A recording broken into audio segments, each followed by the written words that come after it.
Baseball season is finally upon us, and since everybody is filled with Phillies fever, why not head to Coca-Cola Park? Well, as we all know, spring training has players arriving in Florida all week, so the catering staff decided to hold the second annual Valentine's Day dinner at the clubhouse instead. We had a Valentine's dinner. It's good for a lot of people because they don't necessarily get to come up to the club level, so we open it up, we do a gourmet dinner for everybody.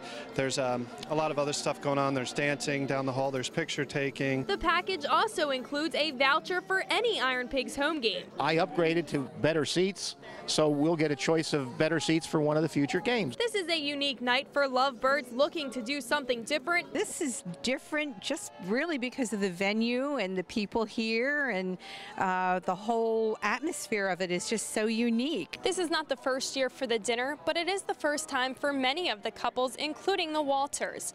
Bill stumbled upon this Valentine's Day dinner on the Iron Pigs website and decided to surprise his wife for their 44th Valentine's Day together. Well, I was on their webpage Thursday looking how to spell Ryan Sandberg's name, and I saw they had a Valentine's dinner, and I said, what a unique way to take my wife out for Valentine's Day. I got to do this.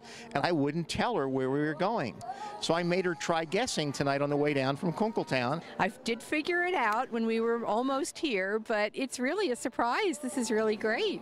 Of course, I was wearing an Iron Pigs hat. That might have been a bit of a tip-off. The Phillies are in spring training this week. Are you starting to get pumped, especially by being here tonight? Oh, yeah. Well, when we came around the corner and I saw the scoreboard was lit, I said, wow, you know, here it is with snow on the ground and the scoreboard's lit. I wonder if we're going to get to run the bases. Well, fans cannot run the bases quite yet, but National Pig Day is approaching quickly, so maybe in a few weeks. National Pig Day is February 26th. We have our individual tickets go on sale. It's a pretty exciting day. We have barbecue going on. We have a lot of fun stuff here at the park. On the scene from the clubhouse in Coca-Cola Park, I'm Erica Rose, 2 Sports.